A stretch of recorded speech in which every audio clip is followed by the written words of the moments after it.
I'm Daryl Swanson. I'm a co-founder and director of EA Maven, Electric Aviation Maven. I'm standing in for Jacqui, who sends her apologies, but she was in a small little car accident this morning. She's absolutely fine, but she couldn't make it, so she asked me to step in.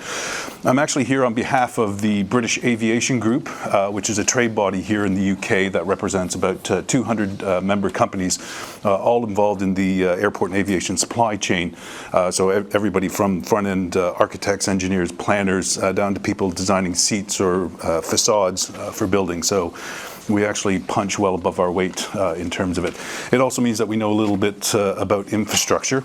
So definitely great having this panel here talking about infrastructure and listening to the previous panel about infrastructure and how it is siloed. But I'd suggest that we aren't necessarily siloed in that we have been delivering aviation infrastructure for about 100 years, and we've gotten over the silo mentality because we all know that without each other working together in this system, nothing's going to happen. I think the interesting thing, what we're doing in advanced air mobility, is we're reinventing the wheel at the sub-regional scale, but we're figuring out what can we do better from what we've been doing with airports, and how do we apply it to advanced air mobility, and that's both flavors, UAM, urban air mobility, and regional air mobility. So what we'll do is we'll get our panel members to introduce themselves. I've got a series of prepared questions apparently that I'm going to ask, but I'm going to throw those away and ask my own questions anyway, just for fun. All right, Duncan, please. Thanks, Dal. Hi, I'm Duncan Walker. I'm the founder and chief executive of Skyports. We do two things. We build infrastructure for passenger carrying advanced air mobility, freight as well, and I'll talk a little bit about that as we go through the questions, no doubt. And we fly autonomous beyond visual line of sight drones anywhere where ground infrastructure is bad. So rural environments, maritime environments, developing nations.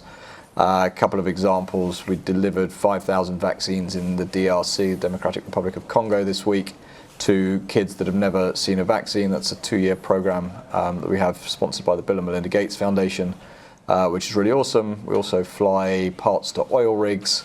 We do surveillance and inspection for the Singaporean government. We do mail delivery in the Orkney Islands, and a bunch of other stuff with drones carrying various payloads. Ed.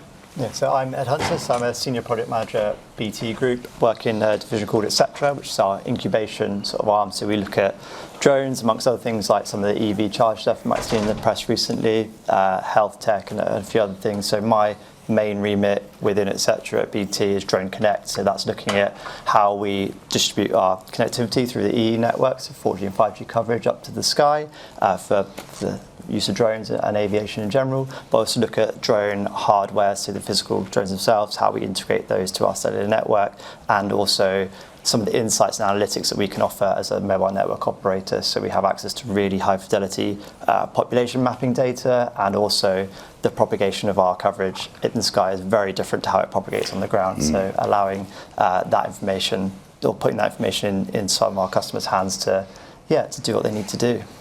Brilliant. Last but not least. I'm Stephen Farmer. I'm the head of communications for Altitude Angel. So we're a UTM company, Unified Traffic Management. So we're going to hopefully make the air traffic control for this new generation of airspace users. We work with ANSPs around the world. We work with LVNL in the Netherlands, NATS here in the UK, Aviation in Norway. And we're also the lead on Project Skyway, which you may have seen is the 165-mile superhighway, which is going up from Reading all the way to Coventry. So that's where we'll hopefully be flying BVLOS flights come June. Brilliant. Okay, so we've got a really interesting panel. We have infrastructure on the ground, we have infrastructure in the air, and then we've got something tying it all together, which is the comm side of it. So just first going to the infrastructure in the air, UTM. I always describe airspace as that there's a lot of it. There's a lot of airspace out there, but it's a finite resource, and we need to manage it appropriately. How, with what you're doing with NATS, are you looking at developing the appropriate use of airspace? Because one of the things that we do at our company is predict the volumes of traffic which are going to happen, and some of the numbers are quite shocking. Several thousand movements a day, possibly in the London system. How is that differing from what we have today, and how are we going to deliver that tomorrow from a UTM perspective? If you're looking at airspace, I mean, airspace is quite unusual in that it's busy at different altitudes. Mm-hmm. It all depends on what's flying and where. So at the moment, sub 400 feet where drones will be flying isn't very busy at all. However, crewed aircraft, do need to use that airspace from time to time. And obviously, as we introduce more drones into the airspace, it's going to get busier. There's ways you can sort of segregate or manage that airspace. So there's lots of ways at the moment that people are segregating it through TMZs, so transponder mandatory zones, where you basically take a piece of airspace and you have to have a electronic conspicuity on your aircraft to fly through it. What else? There's TMZs, there's TRAs, which is a temporary restricted area. So you can ask aviation not to fly into that area at any particular time. Some of these are flexible, so they can turn on and off. Sometimes, like a transponder mandatory zone, for example, may be permanent.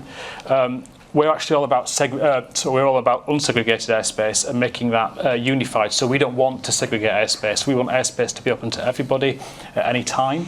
So through the ground-based detect and avoid, there's a lot of three-letter acronyms I'm coming out with now. TLAs. So we have the Arrow technology that we're developing through Project Skyway means that anybody can fly anywhere at any particular altitude. So we'll keep aircraft apart simply. Hence Altitude Angel. Altitude Angel, hence, yes. So actually, what was the question? I'm just curious about how you're working with NATS to maintain that airspace so that we can get the volumes that could be predicted. So NATS is, as an ANSP, NATS's focus is on segregated airspace or managed airspace, so the likes of airports. But at the moment, I think, I might be wrong here, but about 95% of the airspace in the UK is unmanaged. It's unsegregated airspace.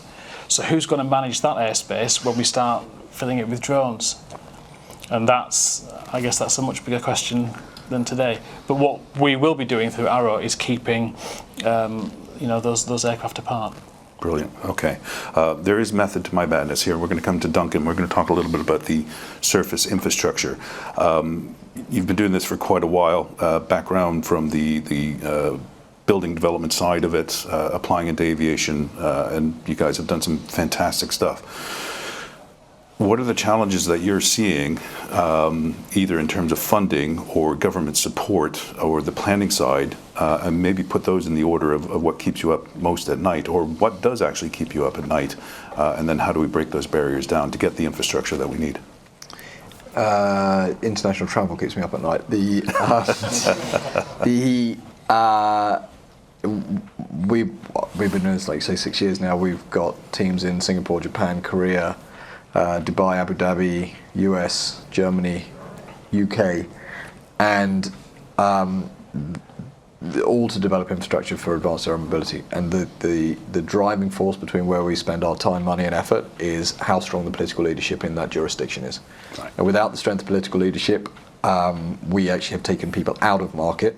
Los Angeles being an example, we used to have a team in Los Angeles taking them out of market because there are so many stakeholders with so many diverse views. Unless you have a very strong political leader, you're never going to achieve anything in ground infrastructure and advanced air mobility. It will get easier because the more proof points there are, the more governments and cities and politicians can see the benefit, and it will get rolled out. But for those first mover markets, you have to have that strong political leadership. I'll give you an example of where that works well. In Dubai, we've just signed the agreement with the Road and Transport Authority to be the exclusive provider of infrastructure for the next 10 years. That's amazing. We're going to be building 4 vertiports as part of the initial network, and then roll out more as the number of vehicles increases. There are the same stakeholders in Dubai as there are in the UK or LA or Miami or New York, but the coordination and the political leadership in Dubai is so much stronger than those places I mentioned that it allows things to happen. So at the signing ceremony 3 weeks ago, we had myself, Joe Ben from Joby, Sheikh Mohammed, 2 of his sons, the Crown Prince and his other son, his brother, who is also the chairman of Emirates, Finance Minister of Dubai, chairman of the Road and Transport Authority, chief executive of the Road and Transport Authority. All of those people put in a room the chairman of the Power Authority. And by having that level of sponsorship and leadership, stuff happens at an incredible rate. And electrification is a huge challenge in advanced air mobility. We basically don't have enough electricity in London, for example. When we're negotiating in Dubai for our DXB, our Dubai International Airport vertiport, which we break ground on in 2 months' time, that will be finished, delivered, ready September next year. we need 2 megawatts of power, and 2 megawatts of power here is virtually impossible. They gave us 3. I said, well, we'll future-proof it for you. Have 3 at their own expense. Put the whole thing in, and the ability to move and make those kind of changes. We changed the airspace at Dubai International Airport in a month. We changed the airspace regulations in a month. But to that point, Dubai airspace is very different to UK airspace, isn't it? I mean, Dubai is a city in the desert. It's very different to Manchester or. It's also to the busiest Leeds. airport in the world. Yeah, but surrounding it, there's nothing. There's nothing. It's easy to change it, especially when you've got a kind of. I mean, the Dubai political structure, I guess, is slightly different as well to the UK's, but.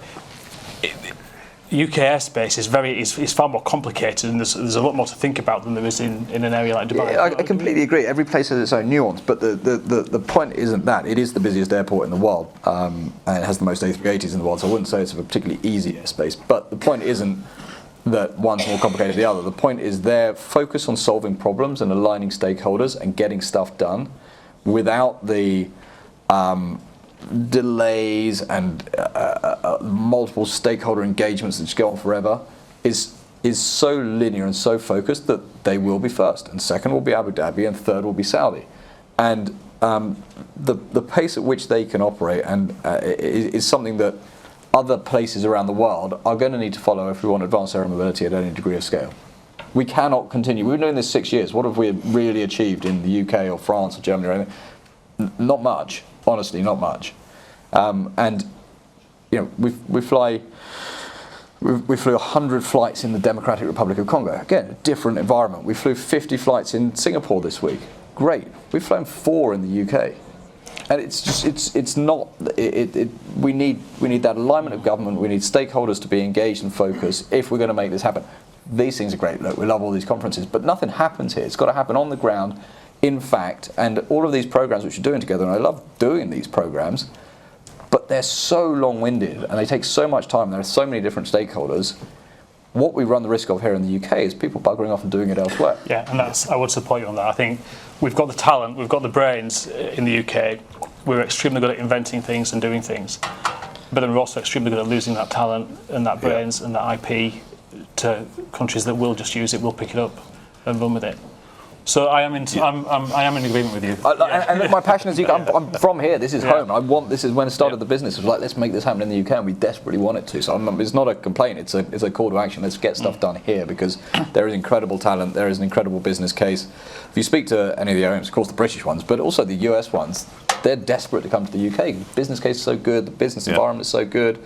The language is consistent with what they know and understand. So all of the parts of the jigsaw are there. We just need to make them sort of get together a bit quicker.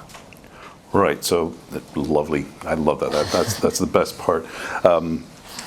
Just to round that off, if I can paraphrase the London plan on transport and aviation, and I'm paraphrasing here, I can sum it up in one word with respect to aviation: no. If you go read the London plan under aviation, it effectively says no to anything that increases helicopter traffic or aviation traffic within London. So this is where I think we need government and a policy change to be able to enable advanced air mobility. Now, Ed, you've been very patient. You've sat between these two, and hopefully not in between a fight. Peacekeeper. Well, no, actually an enabler, I think. So this is where we come into the communications piece, because effectively what you're going to be doing is providing that communications infrastructure that is needed across the entire ecosystem. So I'm kind of curious what you've been doing specifically focusing on that. And I'll just tell a little story. A few years ago, I was at a conference in Germany. A guy from Huawei gave a presentation about the use of 4G to facilitate all the communications. And one of the things that stuck to me was that the antennas are not pointing the right way to facilitate that low-level altitude flight. Can you expand upon that? Is that truth? It's entirely true, because all of our customers, so with the IE network, we have 30 million consumer customers to think about that are walking on the ground or maybe in tower blocks in and around London. But the amount of what we're sort of referring to as incidental coverage, which actually finds its way up into the sky, so I guess maybe not as sort of previously intended, is enough to sort of suffice for C2 and most sort of payload media streaming use cases across the majority of the UK up to about 500 feet. So the incidental coverage that we've got there, I probably shouldn't say by accident, but that's the reality, right? So we've got coverage up in the sky by accident is enough, yeah, for the most point in the UK. But coverage as well is a bit of a something great, something a little bit as well in talking about coverage in the sky, because everyone's like, oh, we've got enough 4G coverage up there. The answer is yes, absolutely, because your line of sight when you're above everything to all of these cell towers is so much greater than anything that you'd ever experience on the ground. So if you're walking the floor, you probably have your phone's probably trying to talk to maybe 1 to 4 or 5 maybe cell towers at any one time. We've seen upwards of 60 when you're flying a drone up in the sky, which is great from a coverage perspective because you've got ultra resilient, sort of loads and loads of paths to talk to, but it makes for a very different problem, which is noise, because now that sort of what we call user equipment, so the cellular modem that's sort of within the drone or within sort of the payload or whatever's flying, is having to make that choice now between 60 different cell sites and which one's going to serve me best, where can I hand over to the next one, and it just creates a massive problem. So we don't see coverage at altitude is like it's like a coverage issue. It's more of a noise and sort of coping with the sort of the increase of the amount of cell sites that you can see right across the UK. Right. So we have a little bit of work to do, but we're largely there. Yeah, and so I think as our coverage statistics is we have mid-80% geographic coverage in the UK, and so you elevate that to the sky and you'll struggle to find areas of the UK at 400 feet where you're not sort of covered with 4G. The atypical airspace, when you're flying a bit lower, is a bit more tricky because typically atypical airspace, power lines, things that are in the middle of nowhere seem to always be where our drone customers go first, that sort of 10% where we don't have coverage. So yeah, it's the atypical airspace seems to be a bit more tricky sort of place in terms of coverage. Versus up high at 400 feet. So what about the investment in infrastructure that's going to be needed? Like, is it huge? Like we are going to have to put vertiports on the ground. That's a lot of brand new infrastructure. Or are we just talking about small changes within the system that you're already operating? I think we have, I guess, a little bit of luxury of time. So again, as Duncan referenced, like we're quite sort of the curve's quite slow in the UK, right? So as we go through the generation, so we're sort of in strong 4G, 5G standalones coming along now, and by the time we're at 6G, we're going around updating the infrastructure. That'll be part of those waves of updates. So we've already got like a sort of between 4 and 10 year sort of upgrade cycle of any of our sort of assets that are out on towers. So I see the 4G, 5G infrastructure going in as designed as it is today and being maintained as it is today, and we're benefiting from that incidental coverage up to 500 feet or so. But as the sort of the 6G world comes around, that's the time when those considerations are going to be sort of part of the conversation, I think. Right. Okay. Just for all of you, when do you think we're going to start to get to reasonable volumes of operation for these aircraft? And probably Andrew, this is one for you. When are you guys going to start putting appreciable volumes of aircraft into the sky? So, Duncan, what does a reasonable volume of operations look like you for across the system that you're looking at? Something that economically sustains a network of vertiports. That's all I care about, really. The answer is every business case around advanced air mobility has a very long ramp because it's highly regulated, it takes a long time, the technology is going through development, and once you've got through development, you've got to produce these damn things. It's very hard to produce vehicles at scale for automotive, let alone aviation. So the lead time is very, very long, and if you wait to launch with volume, A, you'll screw it up twice as bad as if you do it with a couple of vehicles because you can afford the learning environment, but B, you'll never get there because you need to prove the business case to warrant the investment to keep the ball rolling. So we look at networks of 4 vertiports. We need 6 vehicles to with an 8-hour day, so with visual flight rules, to generate enough revenue to keep the lights on in a vertiport or a network of vertiports.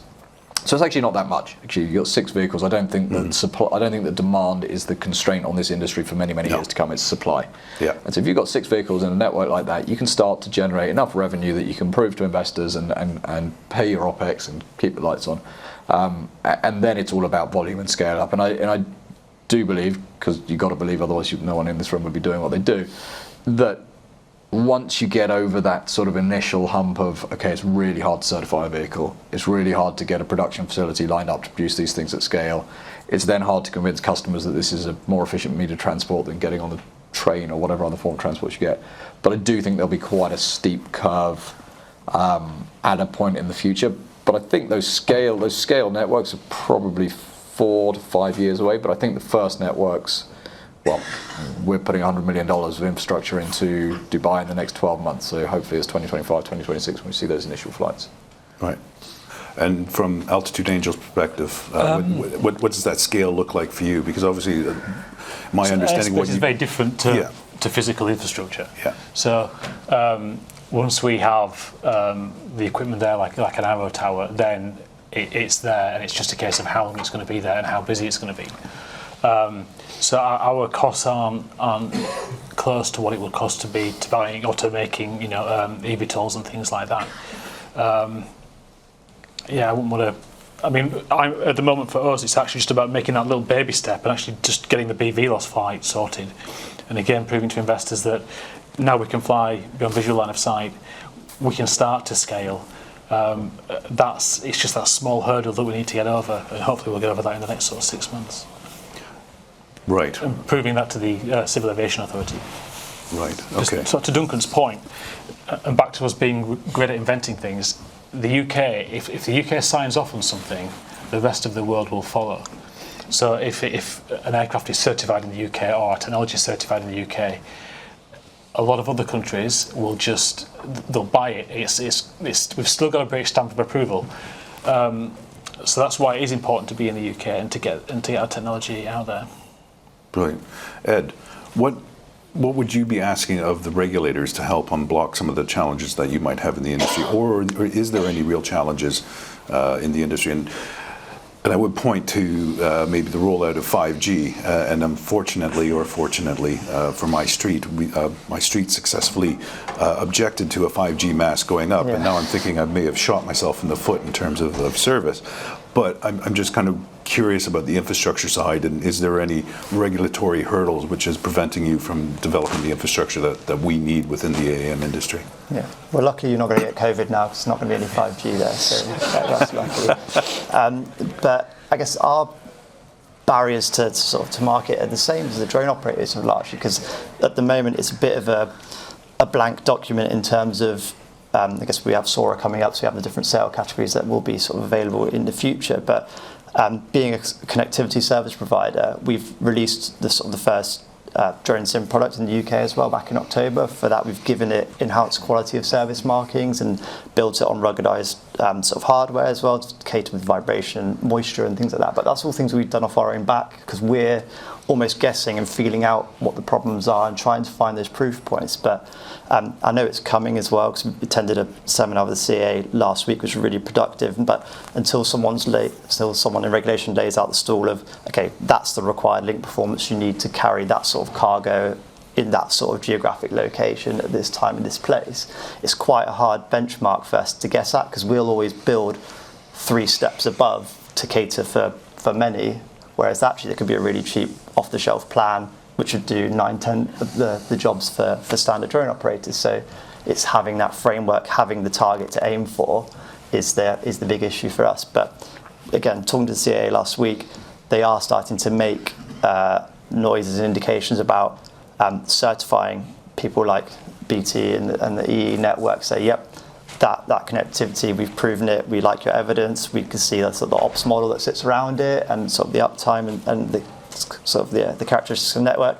Yep, we'll certify that up to sale 1, 2 or 3, depending on where the balance lies. But at the moment there's no target to hit, so we're just doing the best we can without the sort of the framework around it. And there's other sort of people sort of playing in the same space. At GSMA have been like a really sort of good at driving that. So from a mobile network operator perspective, to try and keep a bit of alignment internationally in terms of these targets and some of the sort of the network features and the radio access network features that become available and sort of to be utilised in the future. So as we stand right now, we have everything that sort of most drone operators could want and most of what the CAA could want. But yeah, until we've sort of got I guess, the official, yes, that is what we want, thank you very much, and now it's certified. Again, if you put yourself in the drone operator's shoes, they don't really know what they have to go out and buy to fly the mission to get their approval before they fly. Because if they spend 10 grand on a bunch of comms equipment, go out, test it for 9 months, put their application in, it could be 9 months before they hear if it's any good or not. And that's the problem, I think, and it's sort of a common theme, I think, which has been sort of echoed around now. But until we've got a target to aim for, both us and the operators, it's a difficult space to play in. Great.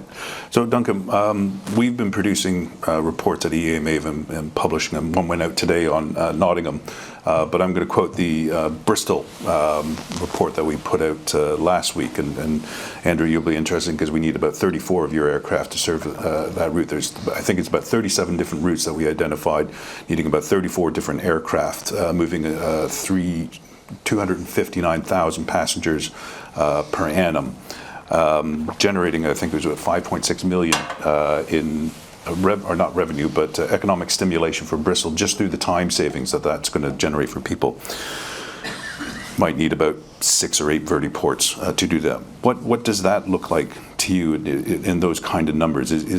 You were talking about 4 vertiports, 6 aircraft to do that.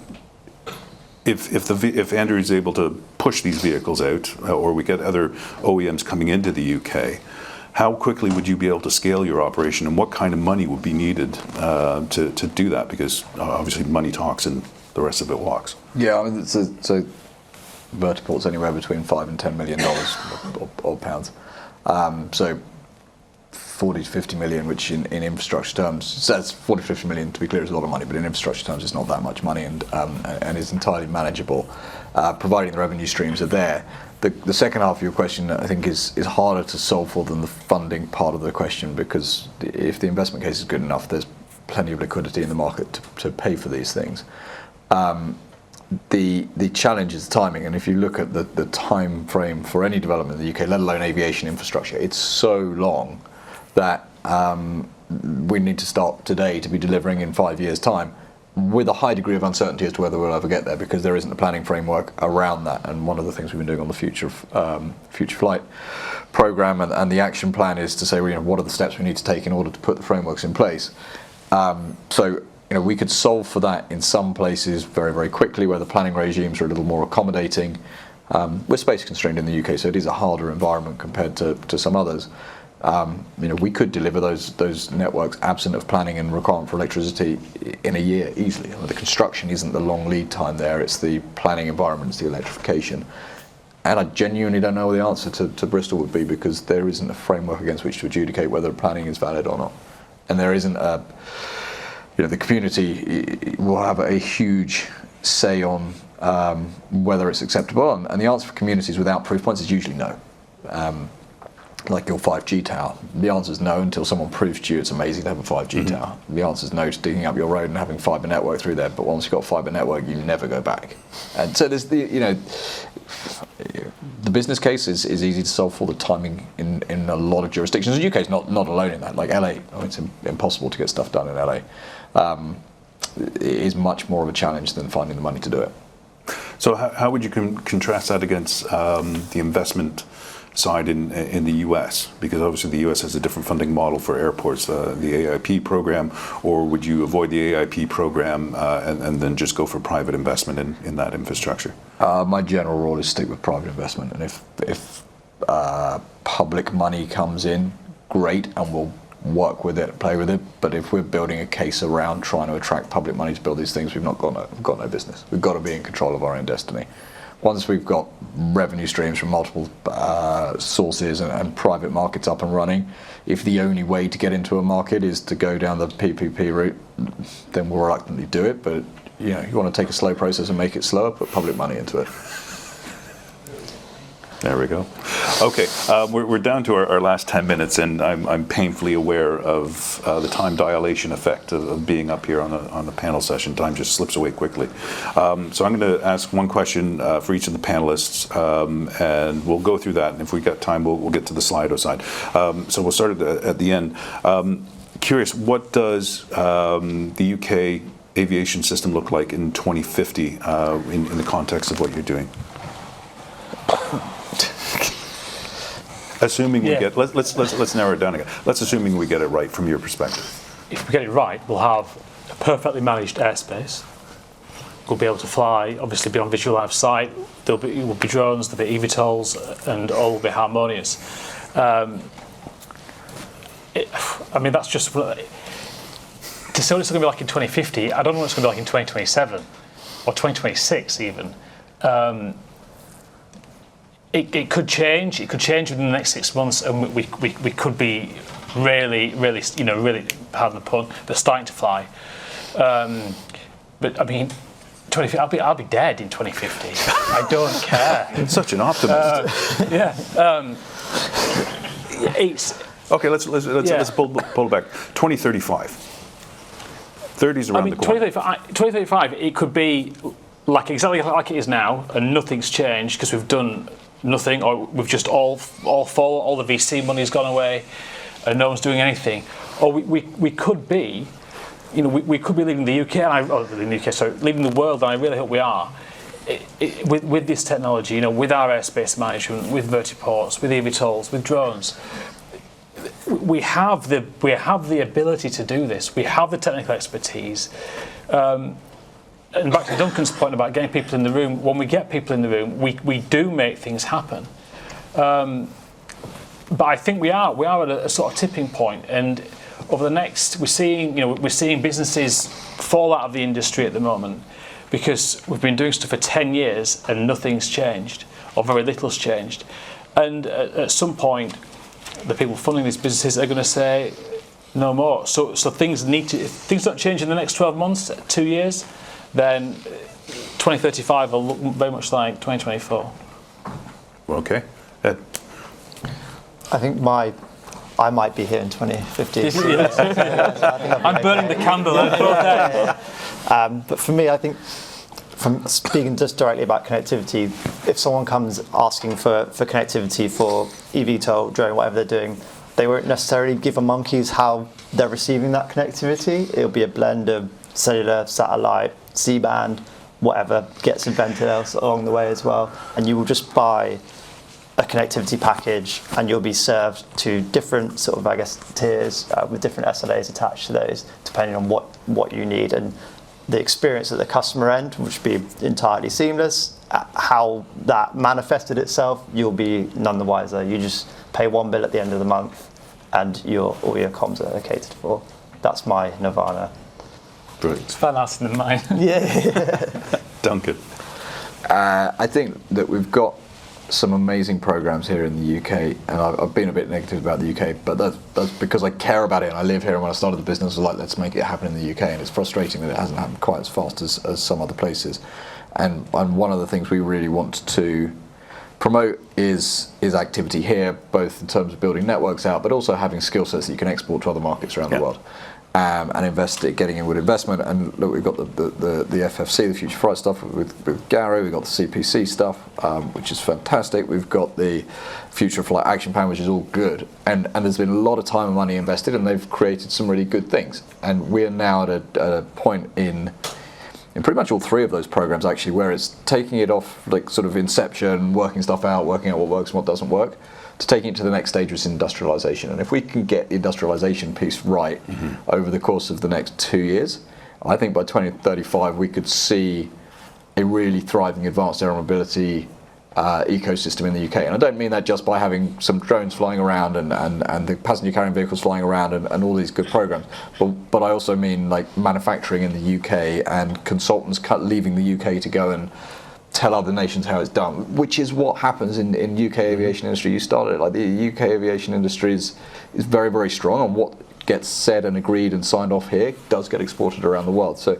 for me, what happens here is super exciting, and it's home. We can all benefit from that.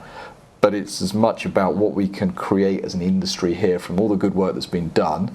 And I think, like you said, the next 2 years are super important in that. We either make a success of industrializing and then being able to export, or we don't and someone else does.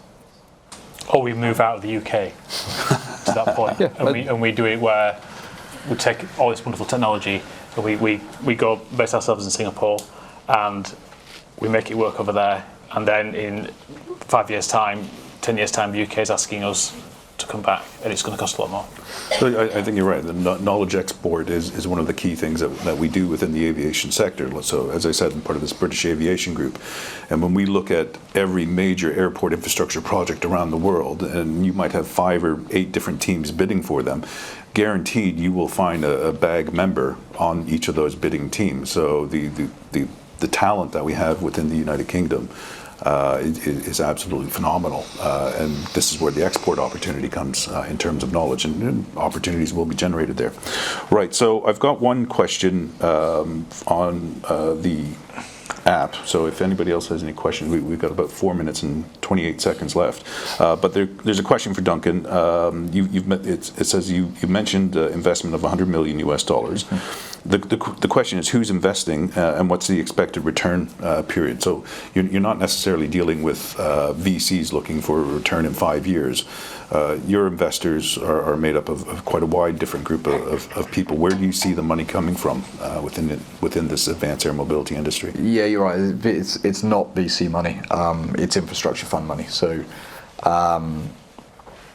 we have some very big investors on our books, which is great, and watch this space because there'll be some announcements over the next couple of weeks. But existing investors are the groups of the likes of Group ADP, one of the biggest airport owners in the world, there, Charles de Gaulle, Orly, Le Bourget, a bunch of other airports. We have F2I, who own Malpensa, Linate. We have Goodman Group, who are a very big logistics developer. Very big real estate or infrastructure focused balance sheets, and they are the people that are and will be funding this, and they also fund all the airports. I mean, if you look at the airport investor base, it's the same people. It's not debt yet, and it's not VC because the returns are too long.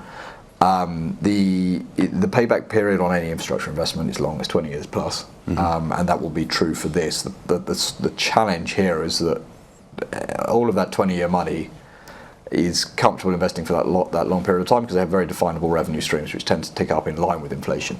Here we don't have any defined revenue streams, which is a bit of a challenge when you're trying to attract hundreds of millions of dollars to build out infrastructure networks. So it's going to be incremental, it's got to go step by step. We're going to see the first networks and they're going to prove or disprove the business case. Non-aeronautical revenue is an absolutely critical factor in all of that. So you cannot rely entirely at this stage on landings. You need other forms of revenue to be able to sustain the business and give that shareholder return whilst the market is maturing. So when are we going to see the pension funds coming in? Or is that your announcement in the next couple of weeks? I'm guessing, but it's not. But it's that's the nature of the money. It's actually it's cautious long-term money that is beginning to invest in the space. Now, what's interesting about a lot of these people, so for example, our investment from the Italian Airport Authority, that initial investment's come out of a venture bucket. It hasn't come out of long-term infrastructure bucket. It's come out of a bucket which says we kind of like this space. We want to be part of the evolution, but we want to be on the journey because you've got to be inside the camp to really know what's going on. What we spend a lot of time doing is navigating our way out of venture buckets and into the hardcore infrastructure funds, and we're on that journey, but it takes a bit of time. I think pension funds, I've been actually surprised by the number of pension funds or quasi-pension funds that have gone into the OEMs, because that is just new tech, right? And there's highly regulated new tech. But we've seen quite a lot of that core money going in. I think we'll see core money from sort of Middle Eastern style pension funds who are a bit more opportunistic, and then we'll see the L&G, M&G, Prudential type money, Fidelity type money coming in more volume into the infrastructure. Brilliant. Right, we're down to our last 50 seconds. We haven't got any more questions on Slido, but is there anybody who has a burning question that they haven't put up? Just throw up your hand. No. Lovely, deafening silence. Okay, 35 seconds. Last 5 words. We can do this. I like it. Yes, we can. I think words of wisdom. I won't keep it at 5, but the UK has a real opportunity here. That will be lost in the next 1 to 4 years if we don't do something about it. Yeah. And we're putting a lot of energy, I'm personally putting a lot of energy into it, and I really want to make it happen here, but it is not an opportunity that we have by right. It's an opportunity that's got to be capitalised on and demonstrated, or it will go overseas. Brilliant. Thank you very much. One last word from me. The work that we've been doing is really interesting. We absolutely believe that the UAM industry is going to be huge globally, but the more that we've been looking at the numbers, regional air mobility, you're going to be hearing a lot more about, because actually that market is potentially a lot bigger. We're seeing the effect that regional air mobility per airport has 3 times as many viable routes as UAM from cities, and we're also seeing it being about 8 times more impactful economically in terms of the value of the time that it delivers back to people. So keep your eye on the regional air mobility space. There's going to be a lot happening in that. So with that, thank you very much. Thanks, Dave.